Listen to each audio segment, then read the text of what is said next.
বলি হবে, বলির পরে আবার শুরু হবে, এখানে হবে বাউল হবে। তো আমরা এখন খেয়ে দিয়ে 8:30 9টা থেকে শুরু হবে, তো আমরা খেয়ে দিয়ে যাব।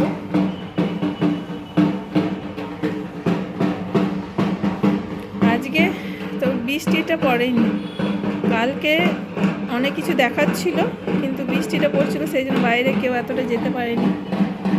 আমিও যাইনি দেখতে, না গেলে পরে খুব ভালো লাগতো, অনেক কিছু দেখাচ্ছিল কালকে।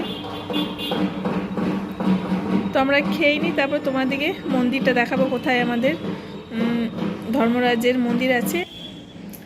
আমাদের এখানে গন্ধেশ্বরীয় পুজো হচ্ছে, মানে গাজনটা শেষ হবে কাল না পরশু দিন 3 তারিখে, খাওয়া দাওয়া হবে রাত্রে, আর গন্ধেশ্বরীর পুজো মানে আজকে। তো আমরা যাব একটু পরেই, ওইখানে বাউল হবে। তো এখন আমরা একটু খেয়ে নিই, খাবার টাবার খেয়ে তারপরে বেরোবো। এখন আমরা খেয়ে দিয়ে রেডি হয়ে গেছি, আর আমাদের এই ঘরের কাছেই, মানে ঘরের সামনেই ধর্মরাজের যেখানে গাজন হচ্ছে সেখানে আজকে এখানে বাউল হবে। তো রঞ্জনা মা, আমি, অনু, খুশি, ওরা সবাই মিলে একসাথে রেডি হয়ে বেরোয় যাব। তাই এখন ঘরে চাবি লাগিয়ে দিই, আর অনিশা মনীষা ওরা নিচে নেমে গেছে।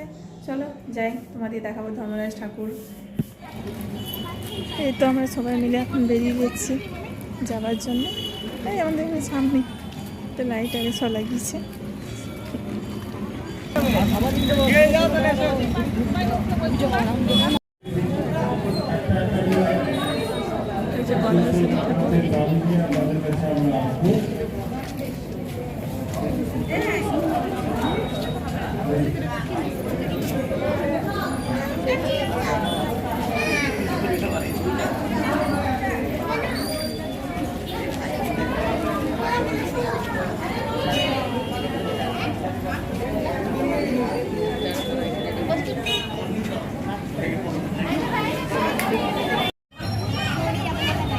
প্রসাদ দেওয়া হচ্ছে, পুজো হলে এই মাত্র গন্ধেশ্বরী।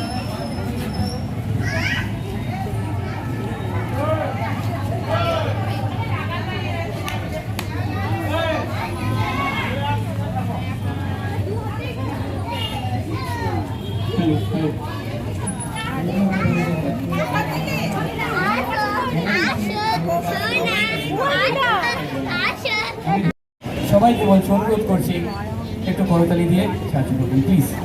কারণ এতে একটা আর্টিস্ট, একটা ডান্সার, খালি আর্টিস্ট বা ডান্সার বলে নয়, যতজন আছি আমরা এখানে, আমাদের মনে না এটা এমন জিনিস আছে যে না, আপনাদের যদি ভালো লাগে তাহলে আমাদের মনে হবে না আমরা জিনিসটা দিতে পেরেছি, আর আপনাদের যদি ভালো না লাগে তাহলে আমাদের মনে হবে না আমরা দিতে পারিনি সেরকম ভাবে।